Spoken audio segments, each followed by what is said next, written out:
صلاة الله سلام الله. Assalamualaikum warahmatullahi wabarakatuh.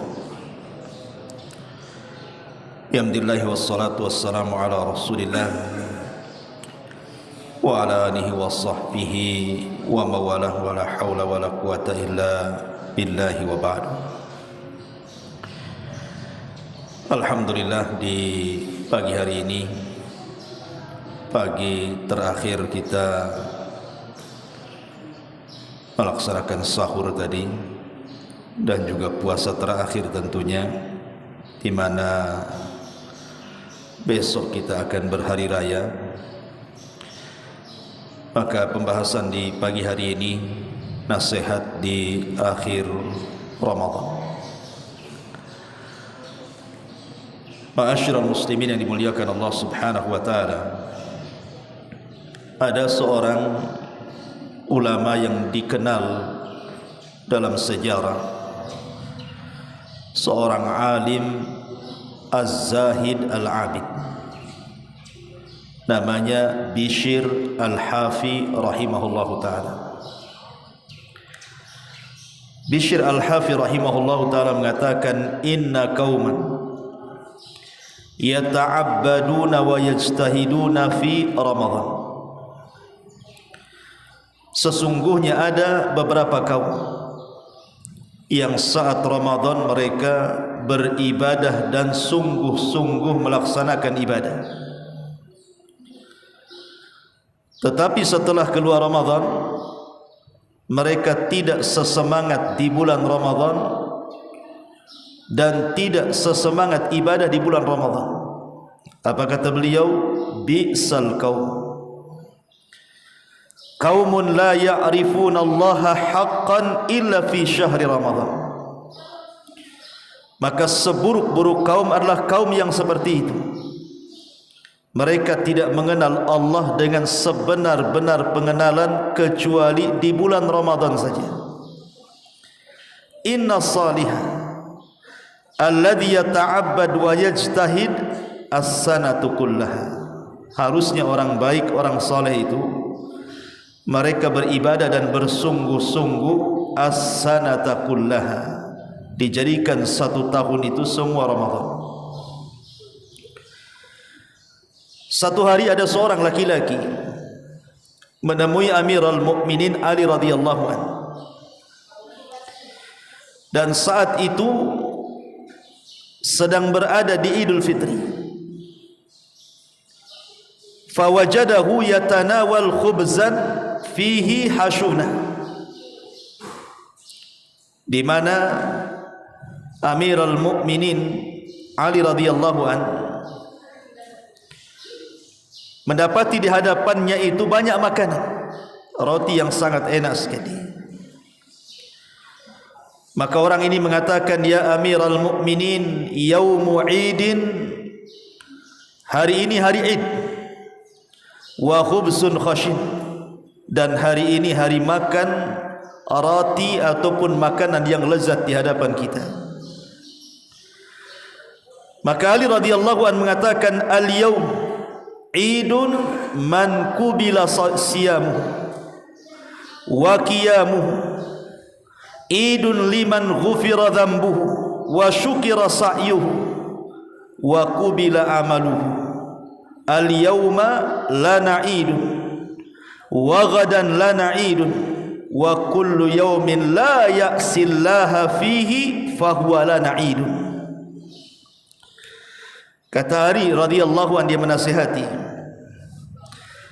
hari ini yang sedang melaksanakan Id, yang sedang berbahagia di hari Id adalah orang yang diterima puasanya, orang yang diterima salat malamnya, orang yang diampuni dosa-dosanya, orang yang berkah semua usaha di bulan Ramadannya, dan orang yang diterima amalannya. Hari ini adalah hari Id, besok juga ada Id. Setiap hari ketika seseorang tidak bermaksiat kepada Allah Subhanahu wa taala, maka dia sedang melaksanakan Id. Lihat bagaimana nasihat Amirul Mukminin Ali radhiyallahu anhu. Karena umumnya masyarakat kita ini memahami Id itu hanya sebatas pakaian, hanya sebatas makanan, hanya sebatas jalan-jalan dan begitu seterusnya. Makanya kita lihat kalau sudah mendekati Lebaran, keluarga antum sibuk, pasar ke mall, toples belum ada isinya nih. Baju anak belum dibeli, padahal bajunya satu lemari. Ini bukan Id dalam Islam ini. Kata Ali radhiyallahu an, Id itu orang yang diterima puasanya, orang yang diterima solat malamnya, orang yang diampuni dosa-dosanya, orang yang bermanfaat usaha selama Ramadannya, dan orang yang diterima amalnya. Itulah yang pantas melaksanakan Id. Anehnya, orang yang paling bahagia pula orang-orang yang justru mereka tidak melaksanakan ibadah. Saat Ramadan malas, saat Id paling bahagia pula dia. Makanya dijelaskan oleh para ulama seperti Al-Imam Ibn Rajab Al-Hambali rahimahullahu ta'ala mengatakan, laisal idu liman labisal jadid. Id itu bukan anda berpakaian yang baru. Id itu bukan orang yang berpakaian pakaian yang indah yang baru. Innamal idu liman ta'atuhu tazid. Sesungguhnya Id itu orang yang ketaatannya bertambah. Laisal id liman tajammala bil libas warrukub, wa innamal id liman ghufirat lahu adh-dhunubu fi lailatil id tafarraqa khalqul idki wal maghfirati alal abid. Katanya Ibn Rajab rahimahullahu ta'ala mengatakan, dan Id itu bukan orang yang mengindah-indah pakaian ataupun mengindah-indah kendaraan atau sekarang mengindah-indah rumah, tetapi Id adalah orang yang diampuni dosa-dosanya, di mana di malam Id dia sudah dibebaskan dari api neraka dan dosa-dosanya sudah diampuni Allah Subhanahu wa taala. Itulah Id, kata Al-Hafidz Ibn Rajab rahimahullahu taala. Ma'asyiral muslimin yang dimuliakan Allah Subhanahu wa taala, Umar bin Abdul Aziz rahimahullahu taala, suatu ketika dia keluar pada hari raya Idul Fitri. Faqala fi khutbatihi, dia pun berceramah dalam khutbahnya, ya ayyuhan nas, innakum sumtum lillahi 30 yawman wa kumtum 30 lailatan wa kharajtumul yawm tatlubuna minallah an yataqabbala minkum. Wahai manusia, kalian sudah berpuasa 30 hari, kalian sudah solat malam 30 malam. Sekarang kalian keluar di hari Id meminta kepada Allah Subhanahu wa taala agar diterima amalan-amalan kalian selama Ramadan. Artinya Id adalah bagi seorang yang beriman, mereka berdoa kepada Allah Subhanahu wa taala selama 30 hari yang kita habiskan dengan puasa dan qiyamul lail, qiraatul Quran, berzikir dan begitu seterusnya. Di hari Id itulah harusnya kita berdoa kepada Allah Subhanahu wa taala agar amalan kita diterima. Makanya kebiasaan para sahabat, apabila berjumpa satu dengan yang lainnya, apa doa mereka? Taqabbalallahu minna wa minkum. Jawabannya juga taqabbalallahu minna wa minkum. Semoga Allah Subhanahu wa taala menerima amalan kami dan kalian. Maka yang menjawab juga sama, semoga Allah menerima amalan kami dan juga kalian. Itu harusnya disyiarkan. Justru doa yang seperti ini terkadang pula tidak disyiarkan, yang lain pula disyiarkan. Ma'asyiral muslimin yang dimuliakan Allah Subhanahu wa taala, Al-Imam Anas ibn Malik rahimahullahu taala, Anas ibn Malik rahimahullahu taala mengatakan, kullu yaumin yamurru 'alal mu'min wala yaktubu alaihi dzambun fahuwa yaumu idin. Setiap hari lewat padanya seorang mukmin, kemudian tidak dicatat padanya dosa, maka pada hari itulah dia sedang id. Jadi id itu adalah membersihkan dosa. Tapi apa yang terjadi hari ini? Justru ketika datang id itu manusia seolah-olah keluar dari keletihan dia, kemudian bermaksiat kepada Allah Subhanahu wa taala. Berapa banyak coba saat id terjadi ikhtilat di sana sini. Salaman yang bukan mahram. Belum lagi kemudian diagendakan pelesiran ataupun jalan-jalan ke pantai-pantai yang di situ tabarruj di mana-mana. Subhanallah. Sementara kita di bulan Ramadan mengharap ampunan kita diampuni oleh Allah Subhanahu wa taala, setelah Ramadan tiba-tiba melakukan dosa kembali. Itu bukan Id, kata para ulama. Ma'asyiral muslimin yang dimuliakan Allah Azza wa Jalla, dari sini yang ingin saya nasihatkan. Lalu apa yang harus kita lakukan setelah Ramadan ini? Setelah Ramadan lewat kepada kita, apa sebenarnya yang harus kita lakukan?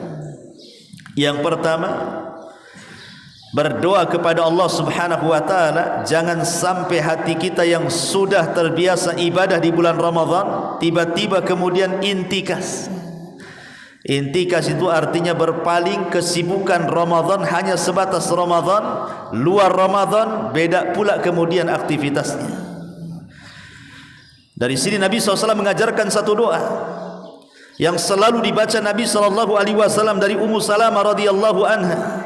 Nabi SAW suka berdoa kepada Allah, ya muqallibal qulub tsabbit qalbi ala dinik. Wahai zat yang membolak-balikkan hati, tetapkan hatiku di atas ketaatan dan agama. Minta seperti ini, jangan sampai dibolak-balikan. Yang tadinya rajin ibadah masuk pula kemaksiatan kepada yang bukan ibadah setelah Id. Ini yang pertama, minta agar hati kita jangan dibolak-balikan. Yang kedua, dawamut taubah.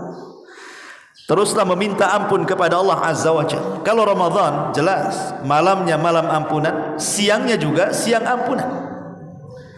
Tanpa harus kita mengatakan Rabbighfirli, ya Allah ampuni dosaku. Ramadan itu sudah mengampuni dosa kita. Karena Rasul yang mengatakan man shoma ramadanan imanan wa ihtisaban ghufira lahu ma taqaddama min dhanbi. Siapa yang berpuasa di bulan Ramadan penuh iman dan mengharap pahala Allah, Allah ampuni dosa-dosanya. Artinya siangnya Ramadan itu siang ampunan, malamnya juga sama. Man qama ramadanan imanan wa ihtisaban ghufira lahu ma taqaddama min dhanbi. Siapa yang melaksanakan tarawih, qiyamul lail, salat malam penuh iman dan mengharap pahala Allah, Allah ampuni dosa-dosanya. Jadi tanpa kita mengatakan Rabbighfirli, ya Allah ampuni dosaku, malamnya siangnya semua sudah ampunan bagi kita. Tapi di luar Ramadan tidak demikian. Di luar Ramadan kalau kita ingin diampuni dosa-dosanya, minta ampun, bertobat kepada Allah Subhanahu wa taala, maka biasakan dawamut taubah. Kemudian yang ketiga, as-sabru 'alal mudawamah. Ini yang paling penting, sabar di dalam mempertahankan istiqamah. Jangan seperti firman Allah Subhanahu wa taala di mana Allah mengatakan kallati naqadat ghazlaha ba'da min ba'di quwwatin ankatha. Dahulu di zaman Nabi ada orang gila, ada seorang wanita kurang waras. Wanita ini memintal benang, merajut benang, dijadikan kain gitu ya. Jadi setelah dirajut sama wanita ini sampai cantiklah kain itu, sudah selesai, ditarik lagi benangnya, kemudian amburadul lagi rajutannya.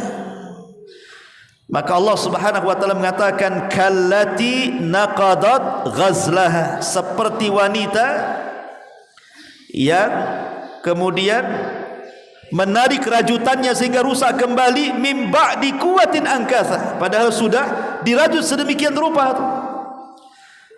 Maknanya di bulan Ramadan kita sudah merajut ibadah sedemikian rupa kan. Puasa kita lakukan, solat malam kita lakukan, tarawihnya kita lakukan, baca Qur'annya kita lakukan, makannya kita atur. tidurnya kita atur, semua tertib di bulan Ramadan ini. Artinya apa? Anyaman benang itu sudah rapi. Jangan di luar Ramadan kemudian ditarik lagi benang itu, kacau lagi kainnya. Itulah makna daripada jangan sampai kallati naqadat ghazlaha min ba'di quwwatin ankatha. Karena begini ikhwan, ada keutamaan orang-orang yang berusaha istiqamah ataupun mudawamah, senantiasa mengikuti kebiasaan Ramadan dibawa kepada luar Ramadan. Yang pertama, orang-orang yang berusaha mempertahankan ibadahnya, atau dengan kata lain istiqamah dan mudawamah, Allah Subhanahu wa taala akan memberikan banyak keutamaan. Salah satunya adalah tanfa'u fis syada'id, sangat bermanfaat di waktu-waktu kita sedang kesulitan. Jadi orang-orang yang mudawamatu ala ta'ah, terus-terusan di atas ketaatan, itu manfaatnya saat kita mengalami kesulitan. Dan itu disebutkan di dalam sebuah riwayat di mana Nabi SAW mengatakan kepada Mu'adz ibn Jabal radhiyallahu anhu, mengatakan, ihfadillah yahfadka, ihfadillah tajidhu tujahak. Atau Abdullah ibn Abbas kalau tidak salah, Abdullah ibn Abbas ketika itu dibonceng oleh Nabi SAW, kemudian Rasul mengatakan, ya gulam, wahai anak kecil, jagalah Allah, niscaya Allah menjagamu. Jagalah Allah, niscaya engkau akan mendapati Allah di hadapan. Kalau engkau meminta, mintalah kepada Allah. Kalau engkau minta pertolongan, mintalah pertolongan kepada Allah. Kemudian di ujung hadis Rasul mengatakan apa? Ta'arraf ilallah fir raha ya'rifka fi syiddah. Kenali Allah di waktu senang, maka Allah Subhanahu wa taala akan mengenali di waktu susah. Ketika kita di waktu senang kita habiskan dengan ibadah kepada Allah Subhanahu wa taala dengan istiqamah dan mudawamah tadi, maka di waktu sulit maka Allah Subhanahu wa taala akan kenal dengan kita. Maknanya setiap kesulitan Allah akan mudahkan. Ini manfaat mudawamatu ala ta'ah, istiqamah di atas ketaatan. Kemudian yang kedua, sababun li husnil khatimah, sebab terbesar seseorang itu diakhiri dengan akhir yang baik, atau dengan katanya husnul khatimah, karena Allah yang mengatakan walladzina jahadu fina lanahdiyannahum subulana. Orang-orang yang bersungguh-sungguh melaksanakan perintah kami, melaksanakan perintah-perintah kami dan menjauhi larangan-larangan kami, maka kami akan tunjukkan hidayah kepada mereka. Makanya kita lihat amalan para salaf yang sudah saya ceritakan satu kisah dari Zainul Abidin kemarin, bagaimana dia tiap malam menggendong gandum kemudian meletakkan di rumah fuqara wal masakin. Tiap malam loh ya, dia tidak berhenti bersedekah tiap malam. Lihat saat wafatnya dibicarakan dengan pembicaraan yang baik di tengah-tengah manusia, dan itu tanda-tanda husnul khatimah. Kalau wafat kita kemudian dipuji manusia, berarti wafat kita di atas kebaikan. Karena di zaman Nabi SAW ada jenazah lewat, semua memujinya. Kemudian besoknya ada jenazah lewat, semua mencaci makinya. Maka kata Nabi SAW, jenazah yang pertama wajabat lahul jannah, wajib dia masuk surga. Jenazah yang kedua wajabat lahun nar, wajib dia masuk neraka. Lihat, ketika kematian kita menjadi pujian manusia, maksudnya dari segi kebaikan kita, maka itu tanda yang jelas bahwa kematian kita husnul khatimah. Lah mudawamatu ala ta'ah itu sababun li husnil khatimah, salah satu sebab seseorang akan mengakhiri kehidupannya dengan kebaikan. Kemudian juga di antara buah daripada mudawamah adalah tathhirul qalbi minan nifaq wan najat minan nar. Hati kita diselamatkan dari kemunafikan dan diselamatkan dari api neraka. Kenapa demikian? Karena orang-orang yang beriman itu kalau mereka ibadah maka akan berusaha istiqamah di atas ibadahnya. Tapi orang munafik, mereka tidak akan berdiri kecuali malas-malas saja. Kalau di bulan Ramadan seseorang sudah malas, pasti di luar Ramadan akan malas dia. dan begitu seterusnya. Karena di bulan Ramadan ini kan semua musim kebaikan berkumpul di situ. Kalau seandainya di bulan Ramadan seseorang tidak bisa mengambil manfaat, maka di luar Ramadan jangan harap Anda bisa mengambil manfaat. Makanya kenapa di sini orang yang istiqamah di atas ketaatan itu bisa membersihkan hati dari kemunafikan dan juga bisa menyelamatkan dari api neraka, dan banyak lagi soal buah daripada istiqamah. Kemudian nasihat saya berikutnya adalah iyyaka wa hubutul azimah. Hati-hati, jangan sampai kemudian seseorang itu mulai lemas, mulai malas, keinginan untuk beribadah hanya cukup sampai lebaran saja. Habis lebaran sudah hilang pula niat ibadahnya. Makanya ada 5 perkara jangan sampai ditinggalkan, karena ini kebiasaan kita di bulan Ramadan kan. 5 perkara ini. Pertama, menjaga solat. Di bulan Ramadan kan kita jaga solat, betul-betul kita jaga solat. Yang kedua, membaca Quran. Di bulan Ramadan kita baca Quran. Kemudian yang ketiga, zikrullah, berzikir kepada Allah.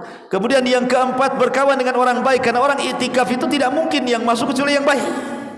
Kalau orang-orang tidak baik itu malas dia tinggal di masjid. Kemudian juga yang kelima, berdoa kepada Allah Azza wa Jalla. 5 perkara ini jangan ditinggalkan di luar Ramadan, karena ini kebiasaan Ramadan. Salat tepat waktu, kemudian membaca Al-Quran, kemudian berzikir kepada Allah, kemudian mencari teman yang baik, dan berdoa kepada Allah Subhanahu wa ta'ala. Pertanyaannya, kita ini sudah lelah letih di bulan Ramadan. Salat malamnya, puasanya, baca Qurannya, lelah kita ini, kadang ngantuk tengah malam. Apa kira-kira tanda kalau ibadah kita selama Ramadan diterima? Adakah tanda-tandanya kalau ibadah kita ini diterima selama Ramadan ini? Ma'asyiral muslimin yang dimuliakan Allah Subhanahu wa taala, kata para ulama, tanda diterima ibadah kita di bulan Ramadan adalah taghayyurul ahwal ila ahsani halin. Taghayyurul ahwal ila ahsani halin. Ketika keluar Ramadan, kondisi kita jauh lebih baik dibandingkan Ramadan. Kalau kita bisa merubah kehidupan kita ini, perilaku kita, akhlak kita, ibadah kita di luar Ramadan, berarti ibadah di bulan Ramadan itu diterima. Tapi kalau setelah Ramadan, di bulan Ramadan Masya Allah gitu ya, ijtihad ibadah kita luar biasa, sampai di luar Ramadan malas-malas lagi, ulama mengatakan bahwa ini tanda ibadah kita tidak diterima. Jadi mudah saja ingin melihat tanda ibadah kita diterima atau tidak itu, lihat kondisi setelah Ramadan. Karena Ramadan itu bukan akhir, tapi Ramadan itu awal. Ramadan itu awal, ikhwan. Ibaratnya kalau kita ini sekolah, Ramadan itulah sekolahnya. Kita belajar di bulan Ramadan gitu ya. Belajar solat malam, belajar tarawih, belajar puasa, belajar baca Quran. Itulah belajarnya di bulan Ramadan. Hasilnya itu setelah Ramadan. Dapat ijazahnya itu setelah Ramadan. Diamalkan gak ilmunya di bulan Ramadan itu? Setelah Ramadan. Lah ini kata para ulama, inilah tanda kalau seseorang itu diterima ibadahnya selama Ramadan. Tapi kalau tidak lebih baik, maka ulama mengatakan berarti tanda ibadah kita sia-sia. Kemudian ulama mengatakan bahwa wa'bud rabbaka hatta ya'tiyakal yakin. Sembahlah Allah sampai datang kepadamu sebuah keyakinan, maksudnya kematian. Imam Ahmad ibn Hanbal rahimahullahu ta'ala pernah ditanya, mata yajidu al-abdu ta'mar raha. Imam, kapan sih seorang hamba itu istirahat? Istirahat tidak solat, istirahat tidak puasa, istirahat tidak baca Quran, pokoknya istirahat ibadah. Kapan orang itu istirahat? Kok masih saja kita disuruh untuk solat, disuruh untuk puasa, disuruh untuk baca Quran? Kapan sampai kapan ini istirahatnya? Maka kata Imam Ahmad, inda awwali qadamin yadauha fil jannah. Kalau anda istirahat, kata Imam Ahmad, maka istirahatlah ketika kedua telapak kaki kita menginjak surga. Baru istirahat. Kalau di dunia mana bisa istirahat? Makanya Al-Hafidh Ibnu Hajar rahimahullahu taala ketika menjadi qadhi Mesir, Al-Hafidh Ibnu Hajar ma'ruf ya, pengarang kitab Bulughul Maram, Fathul Bari, banyak karya-karyanya. Suatu ketika dia jalan-jalan ke pasar. Namanya dia seorang qadhi kerajaan. Kan qadhi kerajaan kan dimuliakan ikhwan. Dikasih kendaraan dari kerajaan, dikasih pakaian yang megah dari kerajaan, dikasih gaji tetap dari kerajaan, hidupnya dimuliakan. Karena dia qadhi, seorang hakim kerajaan Mesir. Berangkat dia ke pasar, entah mau membeli sesuatu. Yang namanya seorang ulama besar, plus juga dia qadhi Mesir, manusia ini berjubel menghormati beliau. Orang pasar itu sampai keluar semua, ingin nyalami Imam Ibnu Hajar Al-Asqalani. Rupanya di pojok pasar ada orang Yahudi. Yahudi ini miskin. Sudah Yahudi miskin lagi. Jadi orang Yahudi miskin ini melihat bagaimana ada orang pakai kendaraan bagus, pakai baju bagus, dihormati orang. Kata Yahudi miskin ini mengatakan, siapa itu katanya. Maka kawannya yang muslim sebelahnya mengatakan, wailaka, celaka engkau, dia adalah imam kami, dia adalah ulama kami, dia adalah qadhi kami, dia adalah hakim kami, dialah Ibnu Hajar Al-Asqalani. Kata Yahudi miskin ini mengatakan, bisa enggak aku pertemukan dengan dia katanya. Maka seorang muslim mengatakan, bisa kalau kau mau. Dia bukan orang yang dianggap sombong oleh kamu. Kapanpun dia berjumpa, kau bisa berjumpa. Akhirnya diantarkanlah orang Yahudi miskin ini menghadap Al-Imam Ibnu Hajar Al-Asqalani rahimahullahu ta'ala. Tiba-tiba seorang Yahudi kere miskin ini ngomong pula di hadapan Ibnu Hajar dan mengatakan, apakah anda Ibnu Hajar? Kata Imam Ibnu Hajar, ya saya Ibnu Hajar. Baik, saya akan bertanya kepadamu.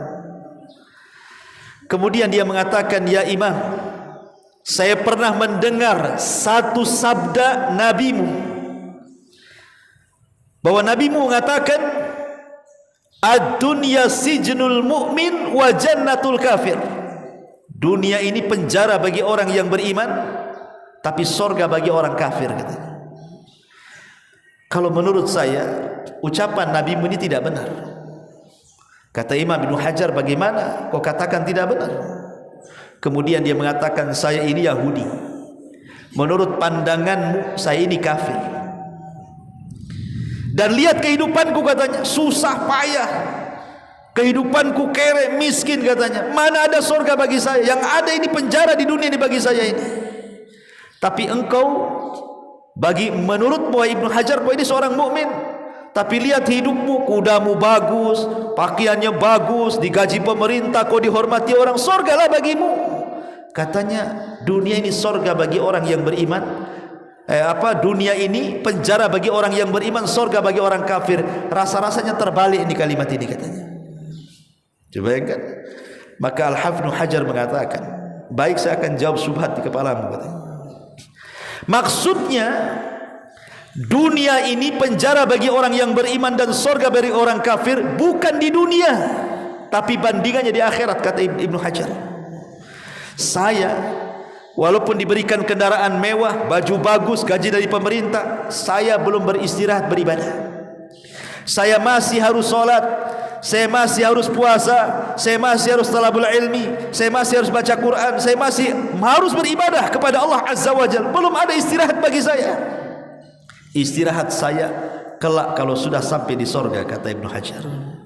Adapun engkau, Yahudi kafir, Yahudi kere miskin, bagi engkau dunia ini sorga dibandingkan dengan neraka sana. Bagi engkau di dunia ini sorga, sebab kalau engkau di neraka, engkau tidak akan tahan di sana. Engkau pasti ingin dikembalikan ke dunia lagi, dan engkau akan merasakan bahwa dunia lebih enak dibandingkan di neraka. Dari sini kita katakan, ma'asyiral muslimin yang dimuliakan Allah Azza wa Jalla, bahwa beribadah kepada Allah itu bukan di Ramadan saja. Kata para ulama, kun rabbaniyan wala takun ramadaniyan. Jadilah hamba Allah, jangan jadi hamba Ramadan. Jadi hamba Allah, jangan jadi hamba Ramadan. Jangan ketika kita ahli ibadah di Ramadan saja, di luar Ramadan sudah hilang ibadahnya. Itu namanya hamba Ramadan. Tapi kalau hamba Allah tidak mengenal Ramadan, tidak mengenal luar Ramadan. Wa'bud rabbaka hatta ya'tiyakal yakin. Sembah Rabbmu sampai datang kematian. Ma'asyiral muslimin yang dimuliakan Allah Subhanahu wa taala. Dari sini ada lima perkara yang harus kita pahami. Setelah Ramadan yang harus kita pahami adalah 5 perkara. Yang pertama sudah saya sebutkan, berdoalah kepada Allah agar jangan sampai hati kita ini dibolak-balikan yang tadinya semangat ibadah di Ramadan menjadi lemas di luar Ramadan. Yang kedua, sebagaimana di luar Ramadan, sebagaimana kita di dalam Ramadan, kita akan melaksanakan ibadah bermacam-macam dalam satu hari kan. Siangnya kita puasa, malamnya kita qiyamul lail, malamnya kita baca Quran, kadang sedekah dan begitu seterusnya. Di luar Ramadan satu hari ini kita bisa mengumpulkan banyak ibadah kan? Lah biasakan mengumpulkan banyak ibadah ini, lakukan juga di luar Ramadan. Satu hari Nabi mengumpulkan para sahabatnya. Kemudian Nabi SAW mengatakan dan bertanya dalam riwayat Abu Hurairah radhiyallahu an, man atba'a minkumul yawma janazah. Siapa di antara kalian yang hari ini mengikuti jenazah orang mati? Tidak ada yang berdiri kecuali Abu Bakar. Saya wahai Rasul. Kemudian Rasul bertanya lagi kepada para sahabat, man at'amal yawma minkum miskina. Siapa di antara kalian yang hari ini memberi makan fakir miskin? Tidak ada yang berdiri kecuali Abu Bakar. Saya wahai Rasul. Kemudian Rasulullah SAW bertanya lagi, man ada minkum al-yawma maridan. Siapa di antara kalian yang hari ini mengunjungi orang sakit? Tidak ada yang berdiri kecuali Abu Bakar. Saya wahai Rasul. Kemudian kata Nabi SAW, dia bertanya lagi, siapa man asbaha minkumul yawma sha'ima. Siapa yang hari ini berpuasa di antara kalian? Tidak ada yang berdiri kecuali Abu Bakar. Saya wahai Rasul. Lihat, dalam satu hari Abu Bakar mengumpulkan 4 ibadah. Dia memberi makan fuqara wal masakin, dia mengunjungi orang sakit, dia mengikuti jenazah orang mati, dia juga berpuasa pada hari itu. Satu hari dia kumpulkan banyak ibadah tuh. Kata Nabi SAW,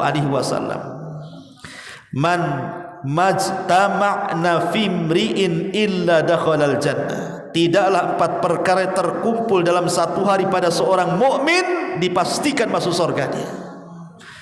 Tidaklah 4 perkara terkumpul pada seorang mukmin dipastikan masuk surga, kata Nabi.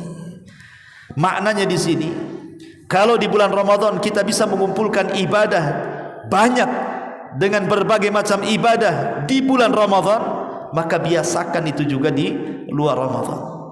Kemudian yang ketiga, ta'alluq bil masajid. Di bulan Ramadan sedikit-sedikit kita datang ke masjid. Sedikit-sedikit datang ke masjid karena harus ada tarawih, ada i'tikaf, baca Quran. Pokoknya luar biasa. Keterkaitan hati kita dengan masjid itu di dalam Ramadan luar biasa. Bahkan orang yang tidak pernah ke masjid jadi ke masjid loh. Orang 1 tahun dia enggak pernah ke masjid, tapi kalau Ramadan ikut dia tarawih. Sampai ada masjid itu tidak muat saking banyaknya, sampai ke jalan-jalan. Artinya bahwa kalau di bulan Ramadan betul-betul hati kita terikat dengan masjid, maka keterikatan hati kita dengan masjid lakukan juga di luar Ramadan. Karena Nabi SAW mengatakan, sab'atun yudhilluhumullahu fi dhillihi yawma la dhilla illa dhilluh. Ada 7 kelompok yang akan mendapatkan naungan di hari yang tidak ada naungan kecuali naungan Allah. Salah satunya adalah rajulun ta'allaqa qalbuhu fil masajid. Seorang laki-laki yang hatinya terpaut dengan masjid. Kemudian yang keempat, at-tatallu ila ma indallah minan naimil muqim.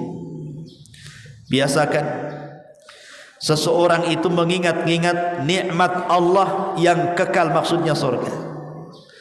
Karena selama Ramadan kita diingatkan dengan surga, karena Ramadan dibukakan pintu surga kan. Kata Rasul, idza ja'akum Ramadan futihat abwabul jannah. Apabila datang bulan Ramadan kan pintu surga dibuka. Artinya di bulan Ramadan kita diingatkan dengan surga. Maka di luar Ramadan pun sama. Kalau kita diingatkan dengan surga, semangat kita ibadah. Kemudian yang terakhir, jangan meluaskan di luar Ramadan dengan perkara-perkara mubah apalagi yang haram. Di dalam Ramadan kan kita sudah ditarbiyah puasa itu seseorang tidak boleh makan padahal makan itu halal, mubah. Seseorang tidak boleh minum padahal minum itu halal dan mubah. Seseorang tidak boleh mencampuri istrinya padahal istri itu halal dan mubah kan? Tapi dilarang itu perkara-perkara mubah di bulan Ramadan itu.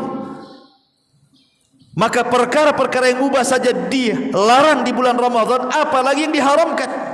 Maka keluar Ramadan jangan disibukkan dengan perkara-perkara mubah, apalagi yang haram. Karena kalau sudah orang masuk masuk Idul Fitri ini sudah nampak tuh, ya, makan itu sudah tidak lagi terkontrol kan. Kalau Ramadan kita lihat pas berbuka kan, kadang-kadang makan kurma atau mungkin gorengan 1-2 saja sudah kenyang kita. Tapi ketika Idul Fitri, semua dimakan.